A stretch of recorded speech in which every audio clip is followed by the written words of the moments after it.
All right. I'm Joe Turner, and this is the City Manager Unfiltered podcast, a podcast for city managers and public sector executives. It is the most influential local government podcast in America. And with me today is Theo Melanson. He is the former city manager for Dickinson, Texas. And this is part 2 of our interview conversation about my arrest in Walton County, Florida.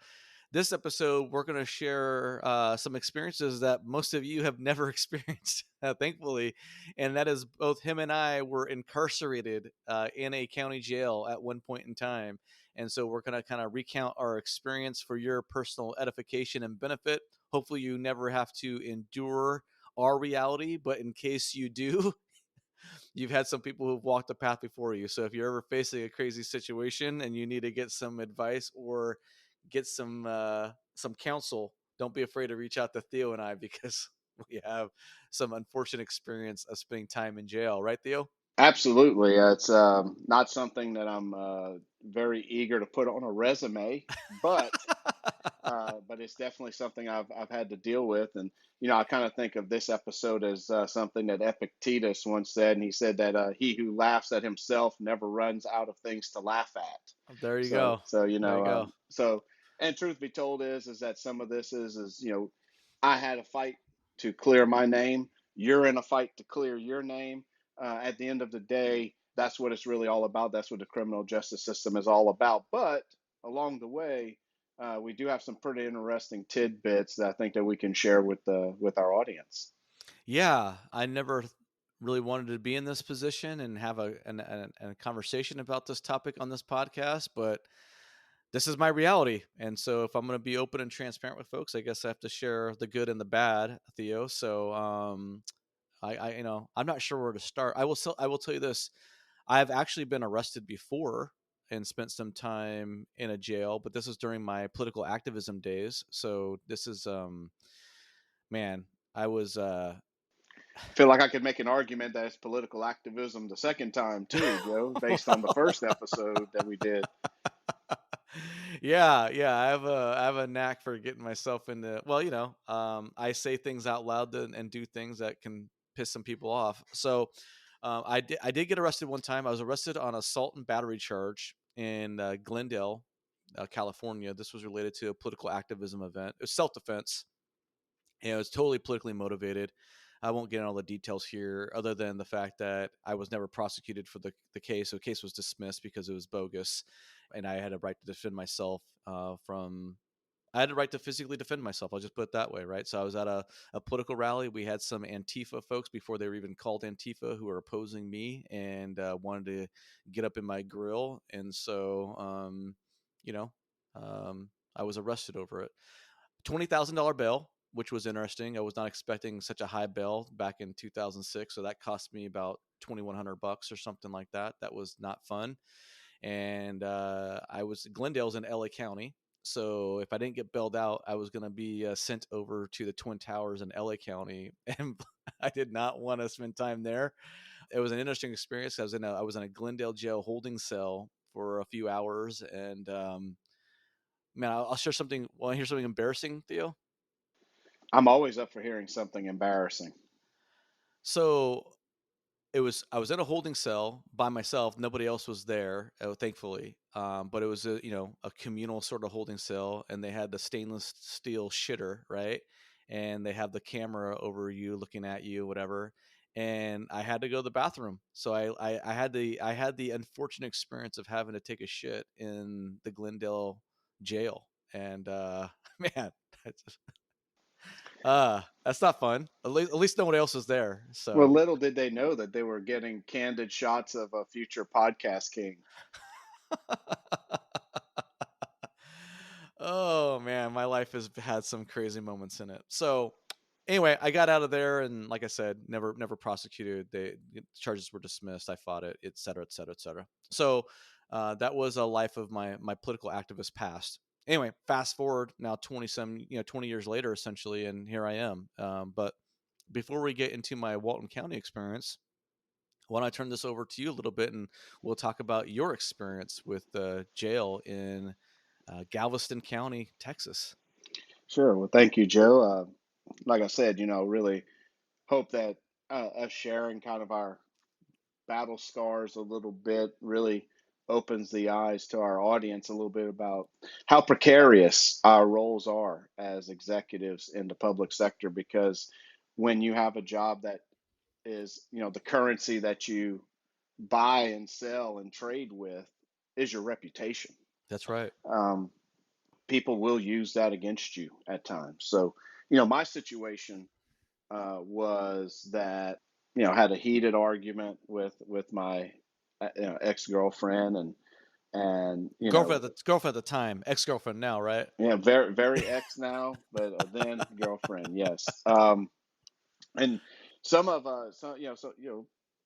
one of the big lessons I learned from all of it was choosing your words wisely. And I was very careless with words and hurting people. And, I've learned a whole lot about choosing my words and understanding what I mean to say before I say it was huge. And so what ends up happening is our relationship was coming to an end, a fiery end.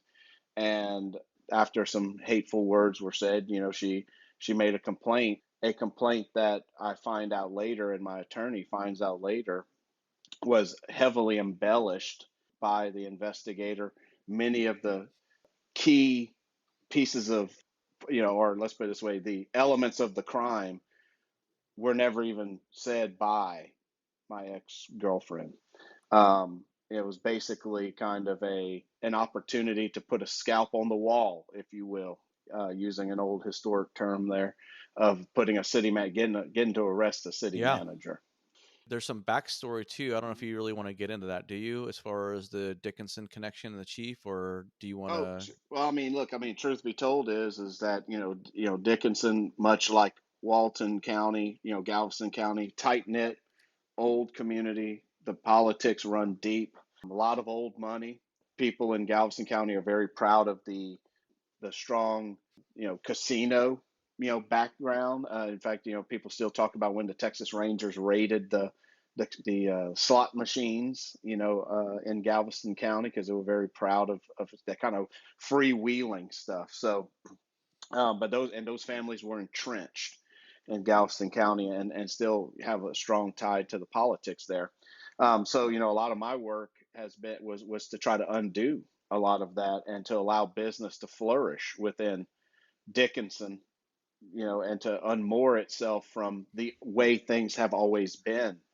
And so one of the things that have always been is the type of politics that takes a mayor and immediately after being mayor makes him the police chief, and for the next 25 years runs a police department, where by the end of it, and it's chronicled, in the news and so forth, of missing evidence, failure to test sexual assault kits, just egregious things were Yeah. happening in the department. And so, And this is the police chief that you ultimately pushed out. But before you pushed out, he got a punch in on you. I would speculate, right? With this whole situation, right? Yeah. yeah, well, yeah. So I mean, I had, so we were having some issues. Now, this predates when I finally pushed him out, but the opportunity to put a black mark on the city manager probably was definitely something that could have helped his situation, because he knew that I had a penchant for cleaning up police departments prior to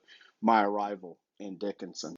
So having me out of the way was probably not a bad idea for him if he wanted to keep doing things the way they were. So what ends up happening is that the morning after the argument, because I had left that night before to go to a hotel, spend the night at a hotel. The next day was a day, it was my turn to get my kids, split custody with my ex-wife, and pick up my kids. I'm on the way to Louisiana when I get a call from the police chief saying, "Hey, of Dickinson, hey, just letting you know, a case was referred from the Dickinson PD over to the sheriff's office, and an investigator will be reaching out to talk with you soon." Okay. They didn't know a whole lot about what the particulars were. Or what the allegations were Mm, exactly, right? Yeah. correct, correct. And so, so I, go to Louisiana, enjoy the New Year's with my family, my kids, all together. During that time, I procured an attorney, a very good attorney, Logan Pickett. former district attorney for Liberty County, which is where the county I was had come from to move to Galveston County. His big thing was, really, let's just give a written statement of the account of things. And so what ends up happening is that around January 4th, my attorney lets the investigator know, hey, look, we're going to turn in a written statement of what happened. I have it prepared. And immediately upon that investigator with the sheriff's office finding out that I had an attorney and that I was turning in a written statement without even taking my statement, got a warrant for my arrest. Shocked my attorney, shocked me. Let me step in here and make sure we got this clear. So, your ex girlfriend makes a complaint, right? And this gets turned over about some sort of domestic issue. This gets turned over to the Galveston County Sheriff's Office investigator. Mm-hmm. Your attorney reaches out to that individual a few days later and says, "Hey, you're going to be coming back to town, and you have a statement to make." And then this individual decides to put a warrant out for your arrest without ever even questioning you or getting your side of the story. Correct. So I was never given an opportunity to actually talk to that not even provide my written statement to the investigator. Immediately went and got an arrest warrant. So I was actually dropping my kids off to their mother when I got the call from my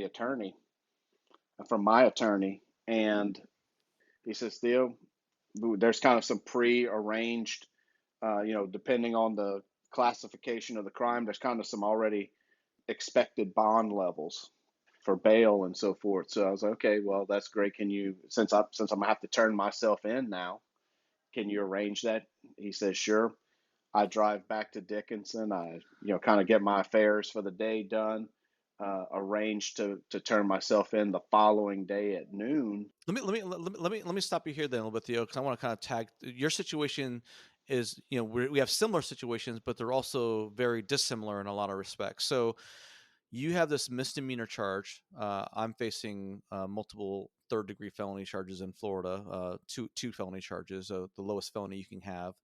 But in my case, there was no bond. Like, I had no idea what the bond would even be, and I was told essentially that I had to make an appearance. I had to basically go down to Walton County, turn myself in, and make a first appearance. And I didn't know what my bond was until after I turned myself in jail, for example, right? So you had a situation where you knew what your bond was going to be, and you were able to also go in and plan your turning yourself in, right, and being booked and sort of being released the same day, correct? That was the plan. Yes, the plan was, I turned myself in around noon the following day. Processing should be done at some point in that day. Mine ended up being 7 hours. And so, yeah, I mean, it went as smoothly as it can go. The sheriff's office, the jail, that I was treated extremely well. I don't have any complaints of mistreatment or anything of that nature. I was treated very professionally, and they did their job overall.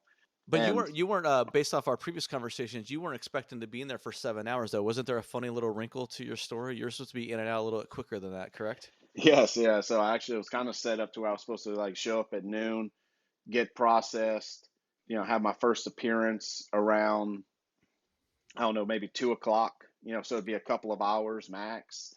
But there was some snafu with the judge not being there that day, and so the judge that was supposed to be there for appearances wasn't there, and so they were like in a mad scramble to find a judge that could actually do my first appearance because I had already had my bail bondsman. Everything was signed off on. Like, here's the bail. We've already, we're guaranteeing that he'll be he'll show up.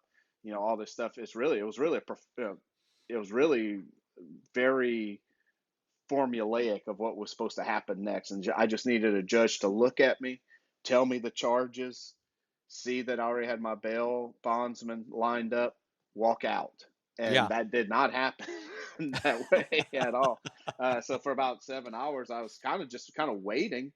And it was kind of funny because I say it's funny because during the whole situation, because of my public sector executive background, and of course people, I'm sure, as a precaution for safety, I had my own holding cell. I was separate from the general population, even of the holding cell population that were being processed.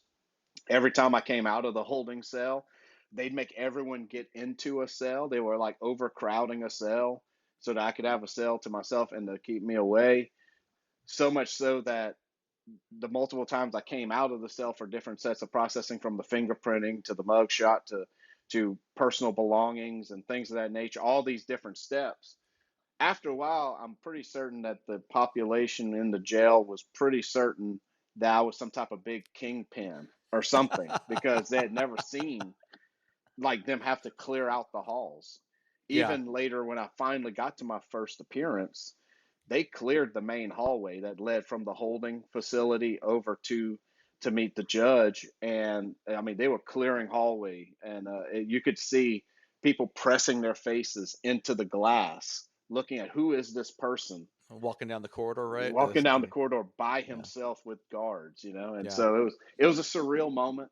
It was very surreal. It didn't land until a couple of days later, the gravity of everything going on. Right. Um, Now let me ask you. I have a bunch of questions for you, Theo. So you're going through this process, right? And you turn yourself in, okay? Because and we'll get to my situation obviously in a few minutes here. But walk us through the whole intake. Like, were you strip searched? Were you cavity searched? What happened? They put you in a jumpsuit. They put you in handcuffs. Like, walk us through the whole deal. Walk us, like, take us directly from when you walk into the jail to what happens. I mean, mine is extremely anticlimactic. I go to the kind of the administration side of the jail, meet with my bail bondsman, who signs off on the paperwork, hands it to the sheriff's office deputy. That deputy, we just walk through the Sally port. I'm let in. I'm never handcuffed. I walk in now. They take me to the area for searches. I take my shoes off. They search my shoes. They kind of pat me down. They take inventory of what I have. I never get into a jumpsuit. I keep my clothes on. Take my mug shot after they've inventoried everything that I have. And like I said, it was not the norm, because I was about the only person walking around in street clothes in the place. Yeah. Everyone was in jumpsuit. I think a lot of it was to do with they were trying to keep me away from general population.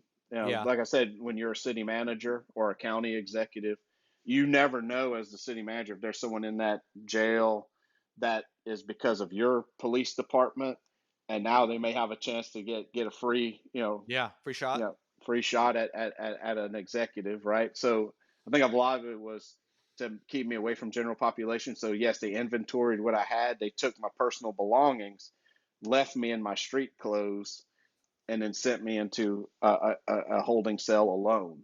It's just a very different experience. I know that's not the norm at all, because I could tell, like, there were parts where I'm like, okay, well, because they were saying, and I can't remember what they said, but they said I was some type of protocol. There's a protocol for certain politically sensitive people, and Interesting. so they had a whole different process of how they deal with you. So it was very interesting. And you're fingerprinted. You had your mugshot taken, right? And did they actually do a DNA swab on you? Do you I recall? do not remember a DNA swab, but Okay.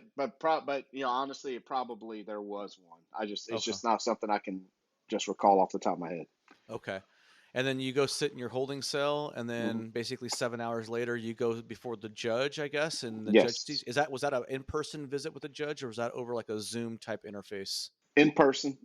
So I was actually sitting with a few other people that were getting their first appearance out the way as well So in is their the is process. is the Galveston jail connected to the courthouse? Did you just walk Hmm. over, or did they come see you, or how did that play out? So it's all one big complex. Okay. So All right. the jails on one side, courts are on the other side. So my walk was kind of like this middle, I think, at least from as I remember it being oriented, that kind of first appearance area Right. is kind of between the court and the jail, in a long hallway between the two major facilities. It's kind of more embedded in the jail side, but Okay. obviously there's a huge amount of security procedures that keep the judge separated from us, but it was in person. And you weren't handcuffed even when you're sitting before the judge or taken to the judge or anything like that? No, no. Interesting. Okay. So you go before the judge. The judge basically says, "Hey, you've been charged with X." Was this a first appearance and an arraignment, or was this just a first appearance? It was just a first appearance. Interesting. Okay. And so you basically just said, "Hey, your bond's been. This is the bond. Your bond's been paid. You got an arraignment date for X, Y, whatever, and then you're Mhm. free to go." Is that basically what happened? Yes. And so basically after that, since I already had an attorney representing me, he wasn't there that day, but he took care of my arraign. Obviously, he was there for my arraignment. He was Uh-huh. there for everything else. Um, Strong believer in, and I trust the criminal justice system a lot. But if you are not availing yourself of legal counsel, I would say is, especially in our roles as public sector executives, it's precarious at best to try to do that on your own. It's precarious to do it no matter what your profession is. It's a system that's meant to be innocent until proven guilty. But if you're not availing yourself of the legal expertise to avail yourself of those defenses, then you're in bad shape. And it really helped me a ton having that attorney go through that process. And what did the ultimate cost of that attorney run you from the beginning to end? How much did you drop to get your name cleared? Since we never went to trial, it was around 20, Yeah. about Okay. 20, and it was a misdemeanor, Class A. Like I said, through the case, I mean, my attorney was pretty shocked too. Whenever we started getting the discovery on the case, and a Class A misdemeanor for family violence means that I Is tried that to the is that the highest level misdemeanor, Class A? I don't know. Okay. yes, yes, yes.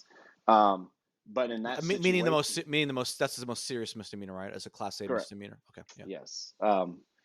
So for a Class A misdemeanor, the big issue you run into is that there has to be proof that of restricted airflow, basically that there was a choke involved. And the thing that my attorney, I mean, went to town on was there was never testimony to that ever. Now the investigator absolutely tried. He was like, "Come on, just tell me, just say, anything about choking, anything." Right. Right. And never came up. It never came up. My attorney, Logan, is a phenomenal Well, attorney. and for the sake of the audience, because we talked a little bit more about this in a previous interview a while back, Theo, but to your credit, your ex-girlfriend basically made it very clear that nothing like that took place, and essentially that was a that went a long way to getting you to clear your name, right? I mean, Well, absolutely. I mean, within days. I mean, because what she was complaining about and what I was charged with, they don't even match. Like what she was saying happened did not even match the charge that they right. were chasing, and it never did. I mean, that was the part of this that was shocking to, I think, to everybody on my side, was you're charging him with something and yet there's nothing in here. And that's why I think at the end of the day, the district attorney's office, it was kind of a no-brainer to drop the charges, because I mean, when they actually looked at the case file, and let me just say, prosecutors across the country have huge caseloads. They have so much work to do. And so sometimes these cases end up on a desk for a long time. Galveston County has limited resources. Most of their good attorneys, most of the any are not just good ones. All the attorneys in Galveston County, the district attorney's office, they're constantly contending with Harris County, Houston, plucking up their staff, and so there's always a caseload that they're just inundated with, and so it took them months to actually get to my case. Thankfully, the city had done their own independent investigation, took statements, figured out what was going to be going before the district attorney's office, and realized that this was going to be dead on arrival. It was dead on arrival months Yeah. later, as Yeah. soon as the district attorney's A office. tremendous credit to your elected officials, by the way, because they could have easily just cut bait on you and be like, "Hey, we're done. We're not going to move forward with you." That was a They deserve a lot of credit for being courageous They were that instance. phenomenal. They were phenomenal to have the wherewithal to do an independent investigation. They found that I did not fib on anything. There was no lie, not even a white lie. I owned my part of it, the mouthiness and things of that nature that I learned from those mistakes. But on the other side, yes, I think there were some political operatives that were really hoping that it would be a termination And then what would happen is this dead on arrival charge would be dropped later, but I'd be months down the road out of Dickinson by the time that was going to happen. And out of work and obviously losing, your livelihood. Very painful. But like I said, I mean, Logan did a great job. Logan Pickett, I would say, is that on the by the end of it, by the time it was all said and done, the time in jail, those 7 hours, even when you have nothing, and Joe, I'm sure you're going to speak to this as well. When you have no distraction, it was the first time in a long time I didn't have it, because when you're a chief executive, you're tied to your phone 24/7, 365. You never, there's always an emergency that you have to be able to answer to. Something's going on. And for the first time, I sat there for 7 hours and literally Looked at a wall. had to look at a wall and think to yourself, like you're in your own head for the first time. I don't know. It was a surreal 7 hours. I believe it. I believe it. I believe it. Oh yeah, Joe. So Joe, I mean, so obviously my stuff kind of goes from the end of 21 through most of 2022. But what kind of the impetus of this talk is not necessarily my situation because we've already talked about mine. It's about your situation. You spent some time in the Hoosgow yourself there, That's right. and so some of it because I'm curious because I'm not I don't know anything about the Florida system. Texas is very different. Tell us your experience through this whole thing. Like, first, I guess, how were you informed at some level that you were maybe having to turn yourself in, and take us through being turning yourself in? Well, man, it was a very wild and unnerving experience because you're dealing with so many unknowns and just you how do you calculate or what's the calculus when you don't know all these different variables? And it was it was very interesting. It was just a very surreal experience. It still is a surreal experience, Quinn and we still talk on a relatively semi-frequent basis. We check in with each other, and we had talked a couple of days before and just had a normal sort of check in and see how things were doing. And it was like, oh, nothing's changed. We're all in the same. It's just the same status quo, right? Nothing's changed. We're just, he's still doing his civil lawsuit for wrongful termination, and I was just asking him, what's new in his life and so forth and so on. And then literally a couple of days later, he calls me and says, "Hey, an ally. We have, 'cause we have a bunch of allies in Walton County. Someone sent him a screenshot showing that there was a warrant out for his arrest, and he didn't have anything on me related to me. It was really confusing, and I was like, what the hell is going on?" And I assumed I had to, logically assume that since him and I were in the same boat, right? We were like, we were locked in together on this issue that I assumed there was gonna be a warrant out for me at some point, but there was nothing. I couldn't find anything. Nothing was out there. Nobody had sent me anything. I'm not as connected to Walton County as he is, and what have you. And he didn't have anything for me. The people who contacted him didn't have anything for me. And so it was really kind of like, what the hell? What the hell's going on here? Fast forward later on that afternoon, I get a call from a number I don't recognize, but I quickly deduced that this is probably not a good call, right? Because it's from his mother, and his mother jumps on the phone and says, "Hey, Quinn has been arrested." And I was like, "Holy crap!" Okay. And then a few hours after that, somebody sent me a screenshot of me basically having a warrant out for my arrest. And I think I can share this, Theo. During this period of time, you and I had been in touch with each other. And I was like, hey, can you help me find anything related to my case or whatever? We couldn't find anything, right? There was nothing on any state, county. We didn't know if the county had filed charge. I didn't know anything. I didn't know anything about anything, right? It was just basically this guillotine hanging over my head, right? Of like, okay, I guess I got a warrant out, right? But you couldn't find anything. Yeah, it was kind of strange. I think I was having trouble finding anything. I think multiple other people that were working on trying to figure out what was going on couldn't find anything. So it was very strange. Yeah. So,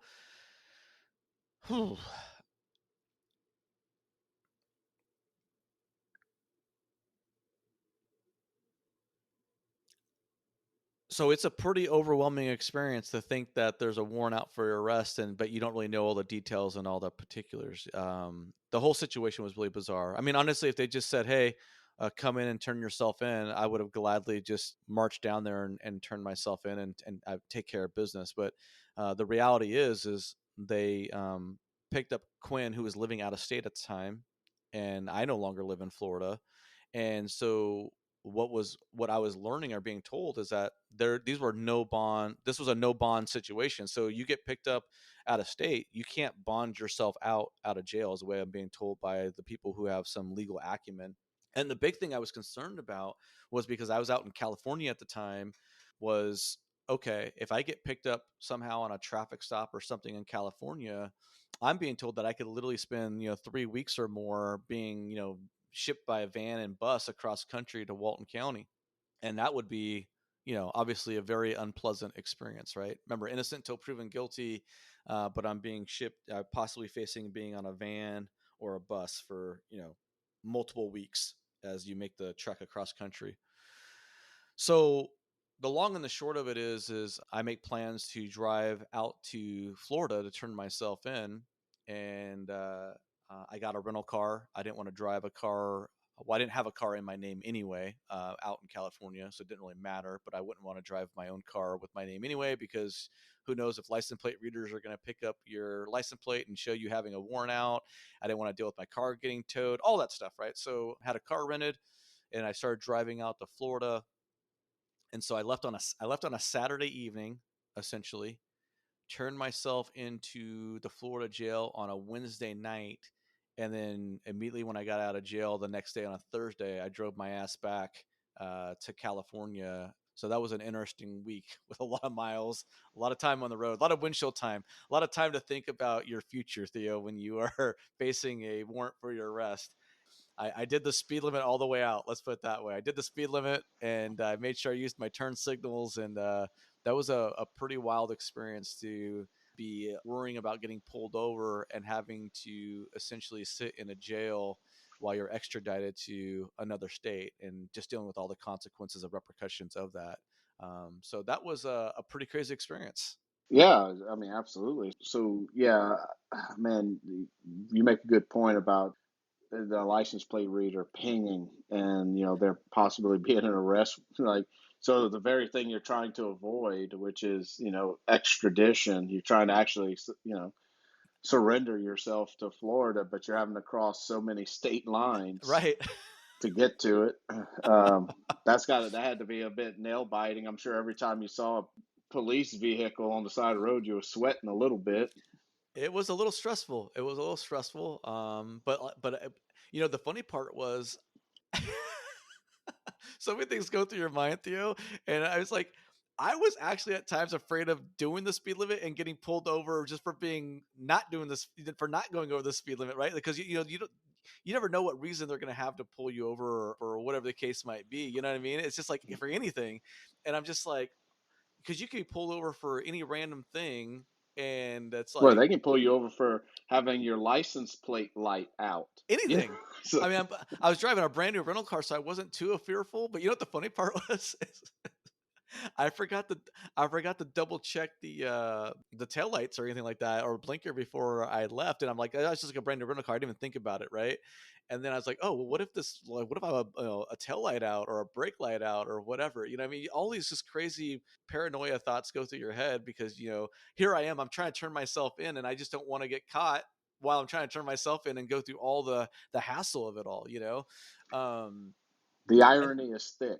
it is, and then the other thing too, Theo, was the very frustrating thing is I started reaching out to some defense attorneys, and all the defense attorneys I talked to basically said there was really no way I was going to be able to check myself into the jail, get booked, and kind of shipped out, like, within a few hours, similar to your situation. That was not how it was going to work for me.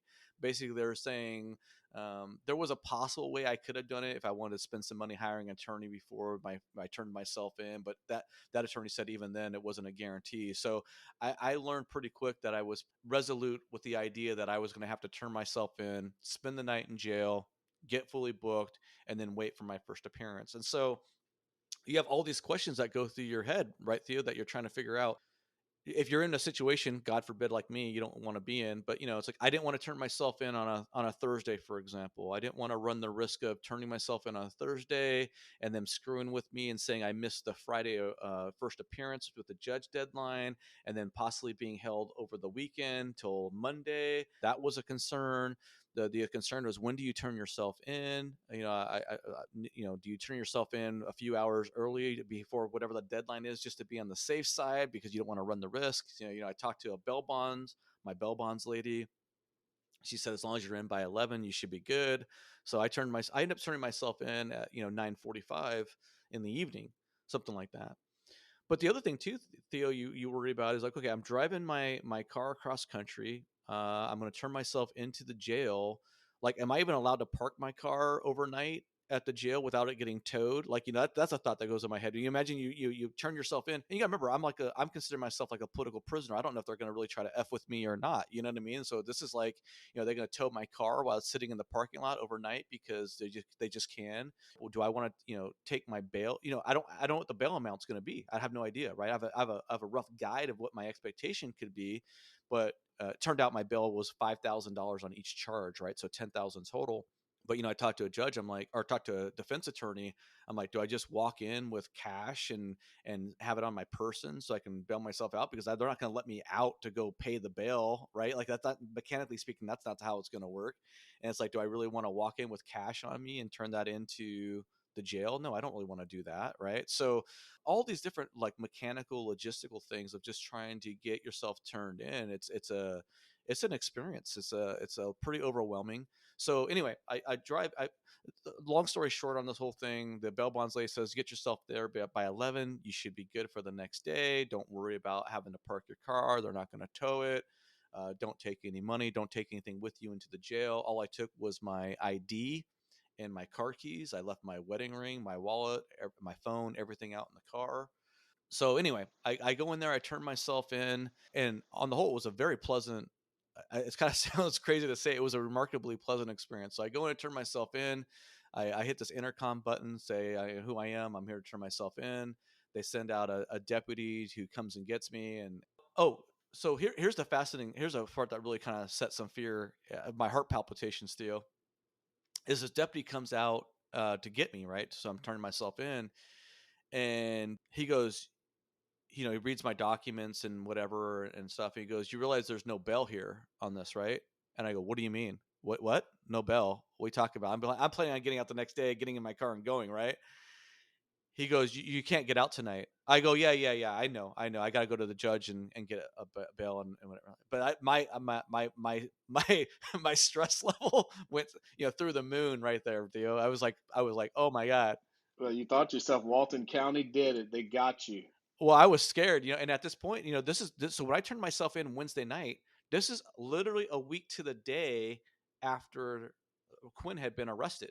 And Quinn was still in Virginia at this time. So the morning that I drove in on Wednesday morning to drive myself in, I had to drive like 12 hours to get to jail. I was still 12 hours away. So I drove in to turn myself in. And that morning I spoke to his mother, and his mother said that they weren't going to pick him up until, meaning Florida wasn't going to pick him up until around noon that day. And I was under the impression that he wasn't going to be picked up, that he was going to be picked up by a van or a bus and brought in. So I wasn't expecting him to be into the jail until maybe a day after I did, or whatnot, depending on how long it took him to get him down. But interestingly enough, and coincidentally, Quinn and I got there at virtually the same time. So he gets there. They put him on a plane after all this, all me being fearful of being put on a bus or whatever. After all that, after spending my own money and getting a rental car and paying for gas and driving across country, maybe they would have put me on a plane. I have no clue how this all would have worked out. But Quinn was put on an airplane and he was escorted down by a member of the Walton County Sheriff's Department. And so that was pretty interesting to have us both be in the jail at the same time. I was going to say is that I think you took a lot of uncertainty out of the equation by getting there yourself instead of wondering, am I going by plane?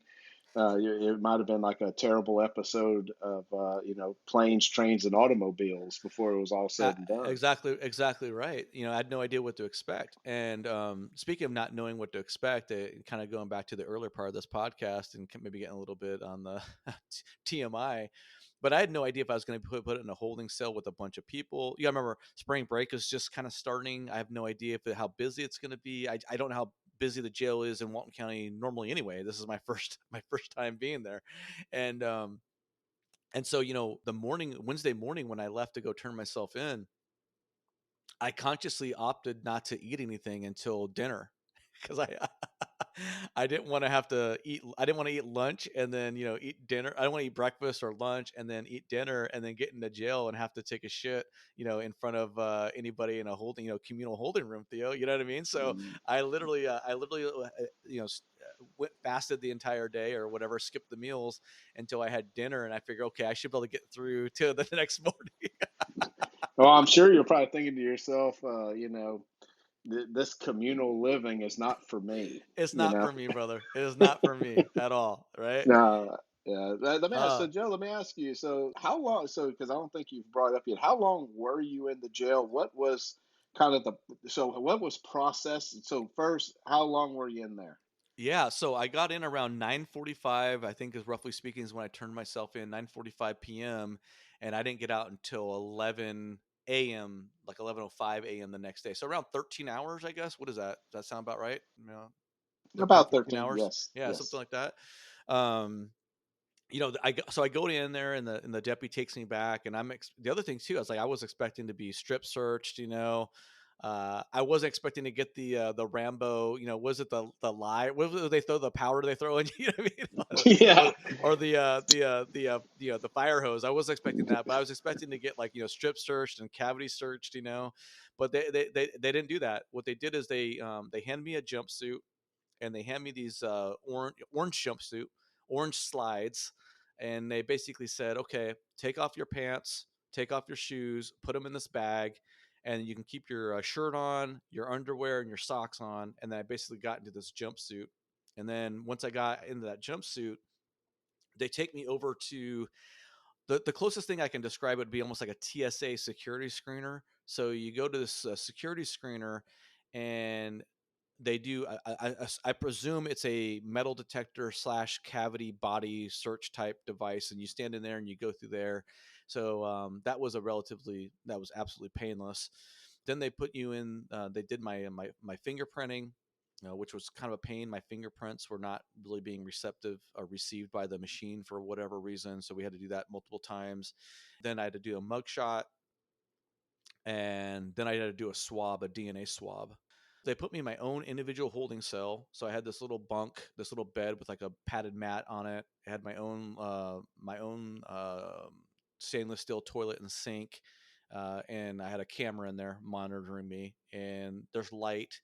That's the other thing too is like there's no darkness, right? So you don't get to sleep in the dark or lay down in the dark. You're basically have light on you the entire time. And so I'm sitting in that holding cell, and I had to fill out some paperwork and whether or not I wanted to have a defense attorney, a public defender, and all this other stuff. Whether they asked me my mental health, whether or not I want to hurt myself.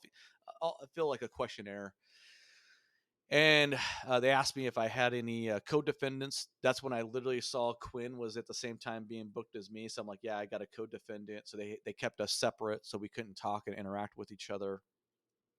So I'm put in this holding cell, this individual one person holding cell for a while, and then I shit you not, I fall asleep and I probably get about, I don't know, 30 minutes of sleep. I have no idea. There's no, you talk about there being, no phones, no interactions, nothing to distract you. There's also no clock. Like there was no time. Like I had no sense of time, which is really kind of disorientating. You have no clue how much time's passed. And so the only way The I only could two places I know that have no clocks are jails and casino. casinos. Yes. Yeah. Yeah. Exactly right. Exactly right. And so the only time I could see a time is in the one of the computers in the admin area had like the what do you call it, the window screen timer on the computer where it showed the time in big letters, so I could see it on the Yes. computer, and that was it. About a half hour or so after I fell asleep in that little holding cell, they wake me up and they give me a tote with like a couple rolls of toilet paper, a little toothbrush, soap, deodorant. I'm like, what the hell's going on here? This is not what I signed up for, Theo. I'm gonna get bailed out in the morning, so I don't know why they're giving me a blanket and everything else. And that was a little bit kind of. I was like, where do you guys? I'm like, The funny part was, right, is so I I I'm like, "Are they gonna put me in general population right now, or are they gonna put me, like?" Because that's not what I was expecting. I'm expecting to be left in, like, a holding area until I see the judge in the morning, right? You're already like playing out your scenario of how you're gonna like relive the movie Shot Caller. Like, Yes, that's right, or, American Me or whatever. It's so, Blood In, Blood Out, oh my gosh. Um so I it must have sounded like a totally dumb question, but I didn't know how to articulate, so I said, "Are you guys taking me to the jail?" Like, meaning General Pop, right? And the deputy goes, "You are in jail." I'm like, I didn't in my head, I'm like, "No shit, dude. I know I'm in jail. What I mean is, are you taking me to?" But I didn't even want to say anything. Like, I didn't want to ask questions. I didn't want to be that guy. I didn't want to be even noticed. I just wanted to just be polite, do my time, get in and out, right? But I'm like, dude, I know I'm in jail, but are you taking me to the real jail? Like, where are you taking me right now? So it turns out they're taking me to like medical for a medical check. So they take you to another holding area of cells where you do a medical check. But they tell me that the nurse is not on duty, called out sick or something that night. And so I'm basically stuck in this holding cell in the medical area for the night. And so I go in there and I go to sleep. They wake me up at 5 o'clock, which and ask me if I want breakfast. I was like, no, I don't. I said, no, ma'am, I don't want breakfast. You know what I mean? Like, I do not want breakfast right now, 5 o'clock in the morning, and I do not want jailhouse breakfast. And so I go back to sleep, and then they wake me up at about 7:30 to go see the judge for the 8 o'clock bail hearing or first appearance. And so in Florida, they in California where I'm from, they do the first appearance and the arraignment at the same time, but in Florida they do the first appearance first, and then they give you your arraignment date at a later time. So because they split me and Quinn up because we're in co-defendants or whatever.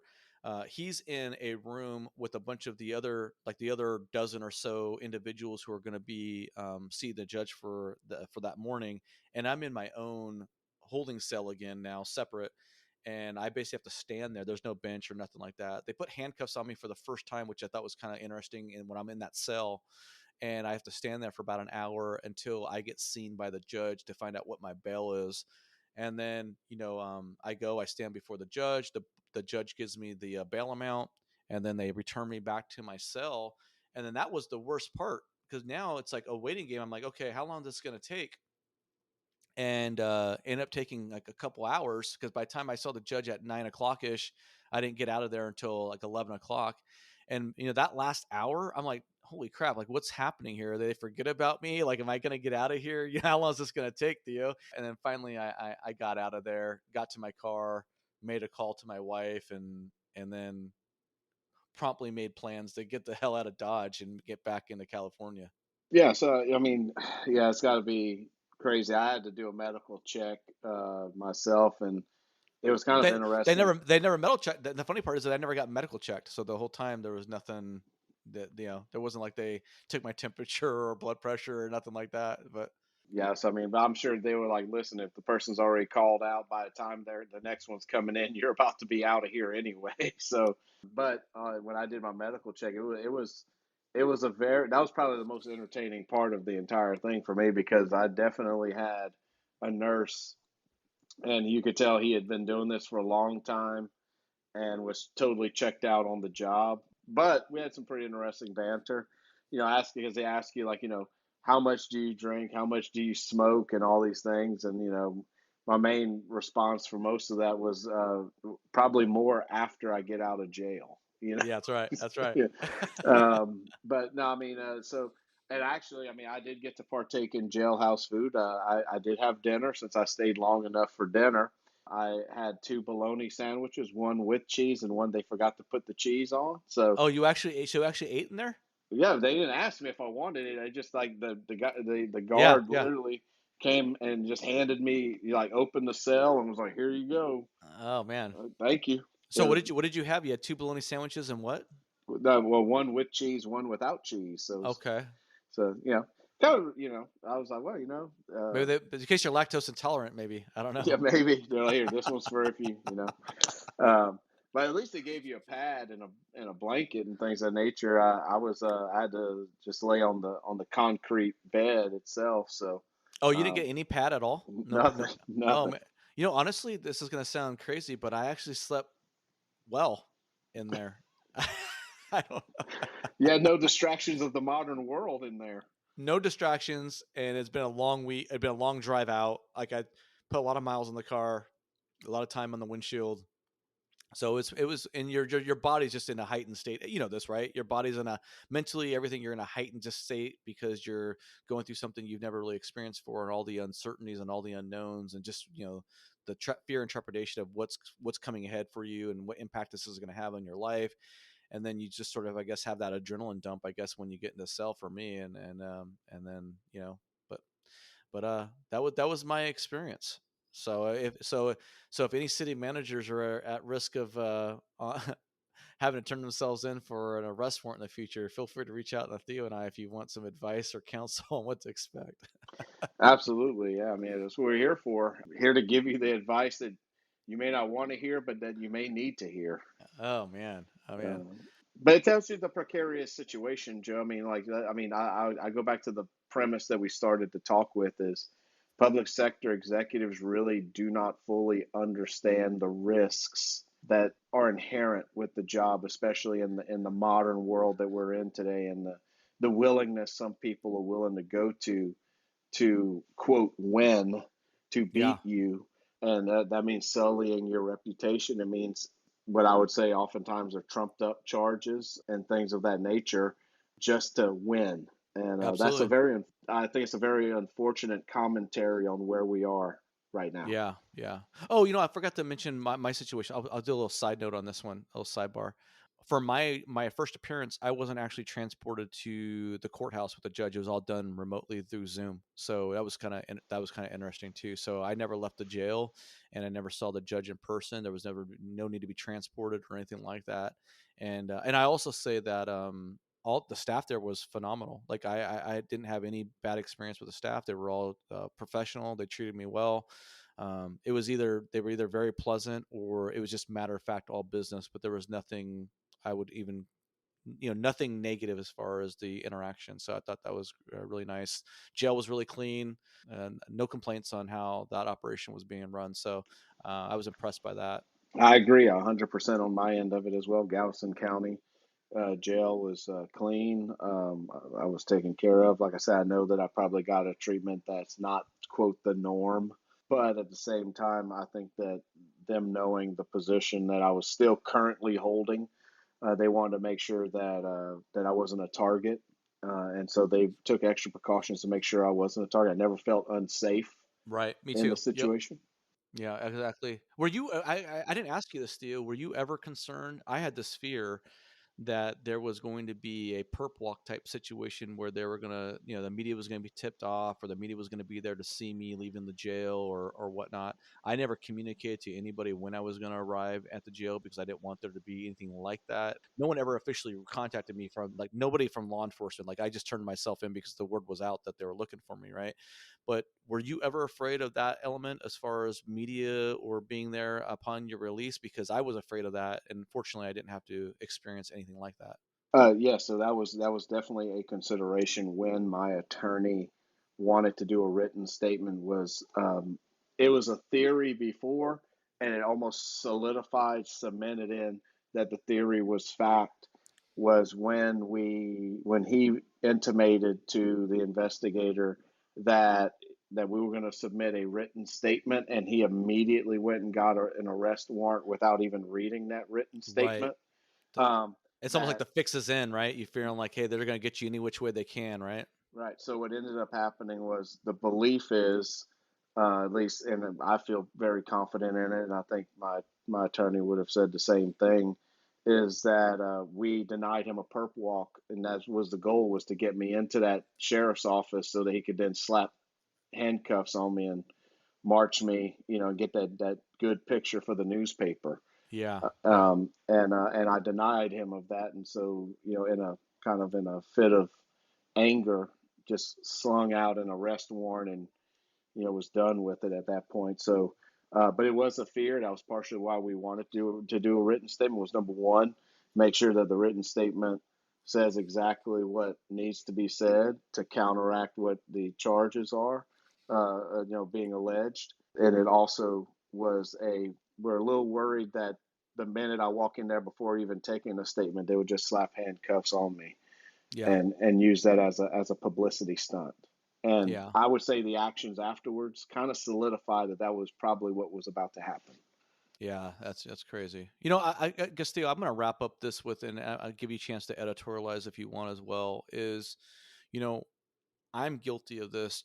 I think just as much as the next person is. We see a headline, we see something in the news, and we're quick to sort of sometimes think, okay, that person's probably guilty, and what have you, right? Even though we have a system where you're innocent until proven guilty, I think we all, as human beings, fall sort of prey to that. I was talking to Daniel Rosemont about this week, and in some ways, that's a healthy thing because, you got to remember our society is built on all these different institutions, right? Law enforcement, the media, so forth and so on. And it's like, we don't want to believe or expect or entertain the idea that there's political persecution that takes place, or that there's agendas that are being carried out by individuals who are abusing their power, right? Or that the media maybe is putting out their own biased agenda or objective, or what have you, because I think we inherently as human beings want to believe that everyone's acting with good intentions for the most part, right, Theo?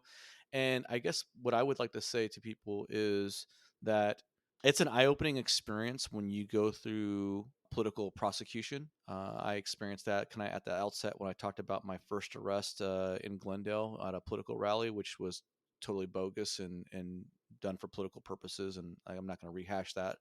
And then look at this current situation, which I believe is political lawfare and weaponization of the justice system against myself and Quinn because we were trying to do right. Um, I just want to caution people to fully understand, like, if you've never been exposed or never been in a situation where you've had the power focused or trained on you, right? Or if you had anything weaponized against you, it's easy to dismiss things like this that, myself and Theo have gone through. And I just want to give people the opportunity. I want people to have the understanding or plant the seed that, hey, not everything is always as it seems when you look at the American justice system. And unfortunately, when you realize that the American justice system it's powered by people, right? And people have their own shortcomings, their own failings, their their own biases and their own agendas, and so that's the weakest point of our system is the human nature component, right? Because we're fallible individuals, all of us. I mean, we all have our own weaknesses, and basically is what I'm trying to say. So I would just caution people. It's definitely been an eye-opening experience for me too, Theo, and I think you'd probably attest to this as well. Is maybe it's caused you to kind of reorientate yourself or your perspective when it comes to the criminal justice system and people who are being arrested. Is that fair to say? Absolutely, definitely makes me really think about. I think there was a lot of prejudgment generally. Some of it because I didn't think it was in human nature very much to for the type of false allegations that can kind of get around and how willing certain people are to exploit your status. And your misfortune, right, or a Yes. situation for their own gain. Yeah, Yes, absolutely. So those were things that I didn't understand necessarily until I was in it. Yeah. yeah, yeah. And the one other thing too, Theo, I'm going to end on this, I guess, is there's that cliche or that saying, talking truth or speaking truth to power, and I think a lot of people sometimes throw that out without truly understanding or knowing what that truly means or what that entails.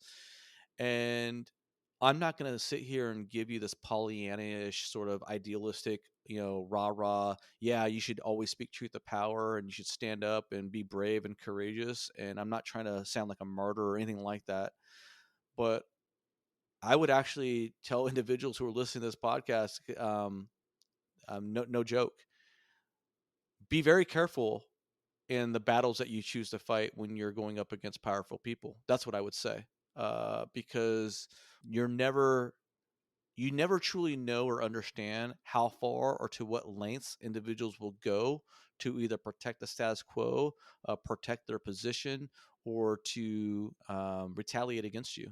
That's what I would say. Agreed, 100%, Joe. I think that. The situations that public sector executives find themselves in. You have powers that be that don't want disruption. Small fish in small ponds don't want the pond to get larger. You don't want to start battles of change management unless you kind of know all the players at the table and really understand the stakeholders, and to your point, how far are they willing to go, and to win whatever winning looks like. I would also say this is that never underestimate that your status as an executive or an assistant executive isn't something someone is willing to tear down to lift themselves up as well. Sometimes we think to ourselves, no, people won't do that. We're public servants. It's like, no, that some people would love the opportunity to use you as an example, to use you to tear your status down, to lift up their current status in their community. Because remember, most of the time as an executive, it's not your hometown. Many times the person you're in trenched battle with are hometown people. Exactly right. And so them getting to get one over on you is something that they get to share at the coffee shop for the next 30 years while you've moved on and your career sullied. Yeah. The, Great the point. stakes are just totally different in that scenario. And I would close with the following, Joe, is that if you as a public sector executive find yourself in a situation where criminal allegations are being levied against you, I would strongly advise as early as possible to get legal advice, legal help as early as you can. There's just too much at stake.